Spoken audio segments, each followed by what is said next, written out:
tipu kepada China. Kononnya ideologi PAS ini, ideologi parti ini sebenarnya jika mereka berkuasa, orang Kristian tidak akan dapat menunaikan ibadat mereka. Kenyataan-kenyataan seperti ini dikeluarkan oleh pemimpin-pemimpin DAP, khususnya pada di sekitar berlakunya pilihan raya, dekat dengan pilihan raya. Jadi mereka lah yang melakukan benda yang mereka larang.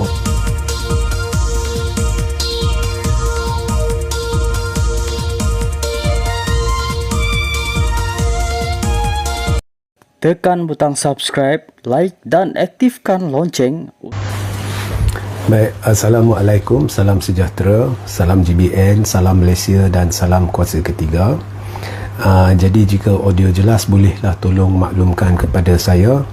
Dan saya meminta maaf kerana hari ini saya terpaksa membuat satu live agak lewat, ya. Jadi saya minta share ramai-ramai kerana tajuk live saya hari ini adalah dalam bentuk persoalan, iaitu apakah sebenarnya agenda DAP, ya.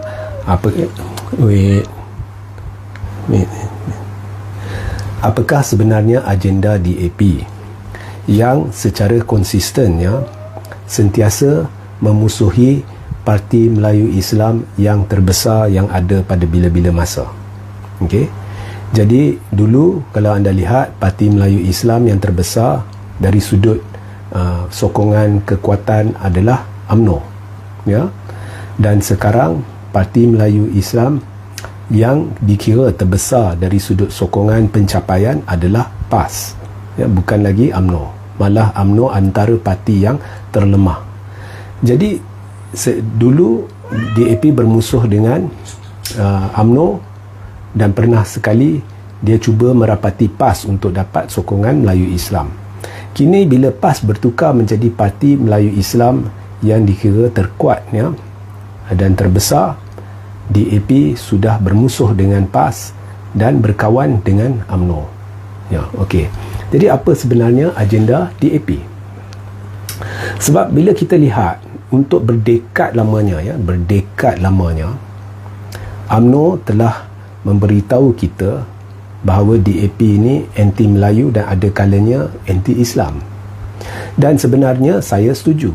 Saya pun berpendapat DAP untuk sekian lama anti Melayu dan bersifat negatif terhadap Islam, penganut agama Islam, dan memarakkan gelombang Islamofobia. Ya. Perkara ni sudah dipupuk, disemai di dalam minda masyarakat Melayu untuk berdekad lamanya oleh pemimpin UMNO. Ya, pada masa pentadbiran PH terdahulu, ya, siap dengan pemimpin-pemimpin UMNO menuduh kerajaan dikuasai oleh DAP, dan disebabkan itu katanya DAP, kerajaan di bawah DAP. Dia tak kata kerajaan di bawah Tun Mahathir, dia sentiasa kata kerajaan DAP, ya, menjual aset Melayu Islam kononnya, ya. So sentiasa diwar-warkan perkara negatif terhadap DAP dari sudut kaum dan agama, ya. So sekarang, ya, saya sebenarnya bersetuju. Kita lihat contoh Lim Kit Siang, ya. UMNO kata DAP sudah berubah. Dia tiba-tiba kata DAP bukan macam dulu, dia nak Melayu terima DAP. Tetapi bila Lim Kit Siang buka mulut pada bulan Disember tahun lepas, selepas, ya, Anwar menjadi Perdana Menteri, dia menakut-nakutkan orang Cina. Dia beritahu orang Cina kononnya ada satu gelombang hijau, dan gelombang hijau ini boleh menjurus kepada terjadinya satu negara Islam. Ya, tapi dalam nada yang sama, Lim Kit Siang beritahu Anwar kena hentikan pencabulan demokrasi, ya, menerusi politik kaum agama untuk menimbulkan ketakutan. Tapi pelik kan, Lim Kit Siang suruh Anwar hentikan politik kaum agama yang kononnya mencabul demokrasi, tetapi dalam nada yang sama Lim Kit Siang sendiri menimbulkan isu bersempadankan perkauman dan keagamaan, malah bersempadankan Islamofobia, di mana Lim Kit Siang berkata ada gelombang hijau yang boleh ganggu gugat, ya, yang menjadi ancaman yang boleh menjurus kepada negara Islam. Bukankah itu pencabulan demokrasi? Ya, bukankah itu politik bersifat atau bersempadankan kaum dan agama? Ya, dan bukankah ini bersempadankan Islamofobia?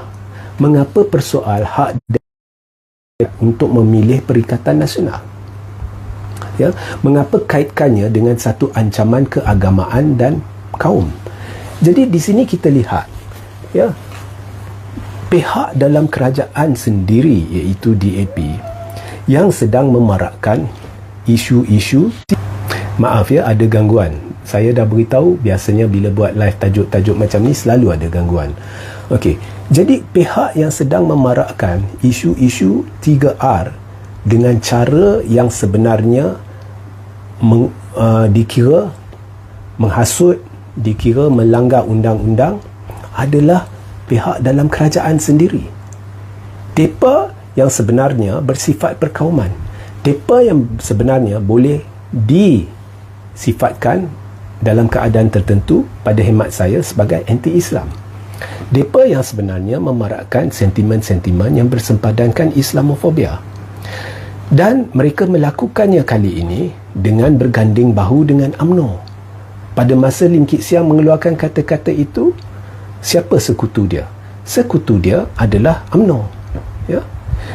Jadi mengapa DAP sentiasa ada masalah dengan orang Melayu, dengan agama Islam, dalam pentuturan dia, dalam hujah dia?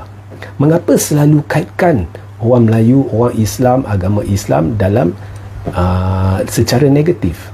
Saya beri satu lagi contoh. Saya masih ingat 2019 berlaku pilihan raya kecil kawasan Tanjung Piai.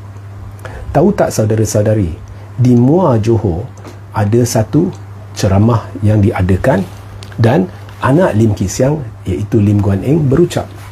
Tahu tak apa Lim Guan Eng berucap di dalam ceramah itu? Lim Guan Eng beritahu bahawa politik yang dimainkan, politik atau ideologi PAS dan UMNO, ya, PAS dan UMNO, ya, 2019, ya, politik atau ideologi PAS dan UMNO adalah ekstremis sehingga boleh menghalang, dengar ya, menghalang penganut agama Kristian daripada menunaikan tanggungjawab mereka, iaitu sembahyang. Ya, ini kata-kata ini dikeluarkan oleh Lim Guan Eng dalam satu congregation ceramah melibatkan orang-orang DAP.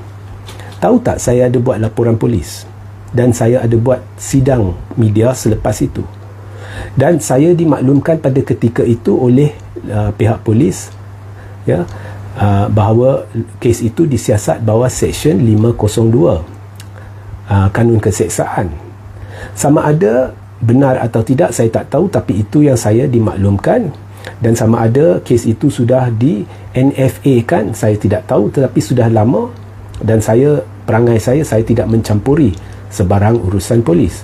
Tapi saya buat laporan polis, dan di dalam laporan itu saya minta pihak polis untuk menyiasat Lim Guan Eng kerana mengeluarkan kata-kata berbau hasutan, bersifat anti-Melayu, anti-Islam dan bersifat evangelis. Itu yang saya minta siasat, ya. Kerana amat tidak bertanggungjawab bila kaitkan ideologi PAS dan UMNO yang dikatakan ekstremis, yang dikatakan boleh sampai menghalang penganut agama Kristian daripada menunaikan tanggungjawab ibadat mereka, iaitu sembahyang. Ini adalah contoh kenyataan yang dibuat oleh Lim Guan Eng. Dan pada ketika itu Lim Kit Siang kemudiannya keluarkan kenyataan seperti mana dia keluarkan pada Disember tahun lepas. Sekali lagi dia beritahu perlu dihalang mana-mana sentimen yang boleh mengapi-apikan semangat perkauman, keagamaan dan sebagainya yang menjadi satu ancaman kepada keselamatan negara. Tetapi Lim Kit Siang lupa anak dia sendiri sebelum itu baru saja keluarkan kenyataan yang bersifat anti-Melayu, bersifat anti-Islam dan boleh mengancam keselamatan. Malah kenyataan Lim Guan Eng adalah menghasut dan memfitnah. Kononnya kalau PAS, ideologi PAS dan UMNO ni tidak akan membenarkan penganut agama Kristian menunaikan ibadat dia. Jadi asyik-asyik Melayu dengan Islam diletakkan dalam cahaya negatif. Ya. Asyik-asyik Kristian dikatakan mangsa. Bila isu kalimah Allah lagi satu, bila kita hanya setakat mempersoalkan kenapa ditarik rayuan isu kalimah Allah, kita pula dikatakan bersifat perkauman, mengungkit-ungkit perkara yang tidak patut, mempolitikkan isu ni, sedangkan kita berhak tahu. Tidak disebut pula penggunaan kalimah Allah dalam Bible versi Melayu boleh mengelirukan orang Melayu, kerana mungkin seorang budak Melayu dia beli kitab Bible yang diterjemah dalam bahasa Melayu, tidak ada mana-mana undang-undang yang boleh halang budak Melayu daripada berbuat demikian. Kemudian dia baca dan dia lihat Jesus adalah anak Allah, dan bila dia lihat kulit buku itu, dia kata di situ tertulis kitab Bible versi Melayu untuk penganut agama Kristian sahaja. Jadi walaupun ditulis pada kulit buku untuk penganut agama Kristian sahaja, tapi dia mungkin persoal, adakah kita diajar Islam yang salah? Sebab buku Kristian ni dia kata Jesus adalah anak Allah. Jadi ianya boleh mengelirukan orang Melayu. Dan bila kita persoal, bila kita nak bincang, bila kita tanya kerajaan mengapa menarik balik rayuan sedangkan itu titah sultan, dan mahkamah rayuan memang pun sedang menghalusi kes itu, biar mahkamah rayuan buat keputusan, kita dituduh kononnya mengapi-apikan isu, mempolitikkan isu, sedangkan bukan kita yang minta tarik rayuan, mereka yang tarik rayuan tanpa merujuk kepada pihak-pihak berkuasa Islam yang terlibat dalam rayuan itu. Jadi ada sesuatu yang mencurigakan di dalam tindak tanduk kerajaan. Jadi bila kita persoal, kita pula resis, kita pula yang anti-Kristian dan sebagainya. Asyik Melayu dan Islam diletakkan dalam cahaya negatif, tetapi babak orang Kristian semuanya tidak boleh dipersoal. Why? Why? Dan bukankah DAP dalam contoh yang saya beritahu di Tanjung Piai katakan ideologi UMNO adalah ekstremis, tapi macam mana boleh bersekongkol tidur sebantal dengan UMNO sekarang? Jadi kita lihat sebenarnya DAP ni dia sentiasa secara konsisten, yang saya lihat, bersifat anti Melayu dan membuat perkara-perkara yang saya lihat bersifat anti-Islam, bersempadankan Islamofobia. Tetapi dari sudut kerjasama dengan parti politik, dia sentiasa hanya memusuhi parti Melayu Islam yang terbesar. Dulu UMNO, parti Melayu Islam yang terbesar, sentiasa dikatakan UMNO, seperti contoh yang saya beritahu di Tanjung Piai pada tahun 2019, UMNO ada ideologi ekstremis, UMNO dia ada sifat ketuanan Melayu, dia bertahun-tahun dikatakan UMNO ada agenda mengislamkan pendidikan, mengislamkan ini, mengislamkan itu. Apa-apa yang dibuat oleh pemimpin-pemimpin UMNO sejak berdekad lamanya, asalkan ianya adalah untuk memperjuangkan hak ataupun sesuatu berkait dengan bangsa Melayu atau agama Islam, ianya dipertikai, dipersoal seolah-olah orang pemimpin-pemimpin UMNO dari dulu lagi, dari sebelum zaman Tun lagi, adalah resis, adalah bersifat ketuanan, adalah bersifat ekstrim. Sentiasa kata-kata DAP ini bersifat anti-Melayu, anti-Islam, bersempadankan Islamofobia. Tetapi bila UMNO bertukar menjadi parti Melayu yang lemah dan kini terlemah dalam sejarah, malah lebih lemah dari PKR, lebih lemah dari parti-parti lain, lebih lemah dari Bersatu, lebih lemah daripada PAS, tiba-tiba UMNO pula dijadikan kawan, dan PAS diserang kerana PAS sudah bertukar menjadi parti Melayu Islam terbesar. Jadi kalau dulu China diberitahu UMNO ekstremis, UMNO ini, UMNO itu, sampai DAP sanggup berkawan dengan PAS pada tahun 2008, ya, sanggup berkawan dengan PAS untuk cuba raih sokongan orang Melayu, kerana pada ketika itu PAS bukan parti Melayu terbesar. Dia hanya bermusuh dengan parti Melayu terbesar, iaitu UMNO. Tetapi bila PAS tukar jadi parti Melayu terbesar dan UMNO juga tukar jadi parti Melayu terkecil, DAP pula berkawan dengan UMNO. Sebab kalau kawan dengan parti Melayu terkecil, selamat, tak apa, mereka kecil, mereka dah lemah, jadi kita kawan, mana tahu boleh dapat sokongan tambahan orang Melayu. Tapi bermusuh dengan parti Melayu terbesar, iaitu PAS. Kalau dulu UMNO digunakan untuk takut-takutkan orang Cina, kini PAS digunakan untuk takut-takutkan orang Cina. Sebab apa? Sebab bahaya untuk DAP tidak serang PAS. Sebab PAS parti Melayu terbesar. Jadi DAP tidak boleh duduk diam, kerana jika PAS berjaya satukan orang Melayu Islam, maka bila orang Melayu Islam bersatu, parti-parti seperti DAP, PKR semua akan hanyut. Jadi dia kena serang, dia kena takutkan orang Cina. Sebab itulah Lim Kit Siang buat kenyataan, PAS ni gelombang hijau, dia bahaya, kena adalah ancaman, ianya boleh mengislamkan negara, tukar negara ini jadi negara Islam. Sentiasa parti Melayu terbesar digunakan sebagai senjata untuk takut-takutkan orang bukan Melayu, khususnya orang Cina. Kalau DAP tidak berbuat demikian, dia dah tak ada modal. Dia nak pastikan Cina duduk belah dia. Dia tak ada modal. Dia sentiasa kena ada parti Melayu Islam terbesar yang akan dijadikan musuh. Ya. Sebab itu juga selepas PRU 15, Hadi Awang mendedahkan DAP ada pelawar PAS untuk masuk kerajaan. Lihat macam mana DAP menipu bangsa dia. Dia beritahu PAS ekstremis, PAS ini, PAS itu, resis. Tetapi dalam senyap dia pelawar PAS masuk. Sebab kalau parti Melayu Islam terbesar duduk dalam blok kerajaan, maka DAP tidak ada lagi ancaman parti Melayu yang besar di luar sana. Jadi mereka tidak perlu bimbang, kerana orang-orang Melayu sendiri akan marah dengan PAS. Kenapa kau pergi berdamping dengan DAP? Jadi undi Melayu akan pecah. Tapi bila PAS tak mau bekerjasama dalam kerajaan, PAS diserang, ya. So dulu UMNO diserang, lah ni PAS diserang. Secara konsisten dari dulu DAP sentiasa memusuhi parti Melayu Islam terbesar, dan secara konsisten DAP bersifat anti Melayu, bersifat, ya, saya lihat anti Islam dalam banyak kes, dan kenyataan-kenyataan dia bersempadankan Islamofobia. Tapi kerajaan ini kata jangan main isu 3R, sedangkan mereka yang memarakkan isu 3R dalam keadaan yang boleh ditafsir sebagai jenayah, menghasut, ya, dengan cara yang boleh dianggap sebagai jenayah, ya. So inilah sedikit sebanyak pencerahan saya berhubung muslihat DAP.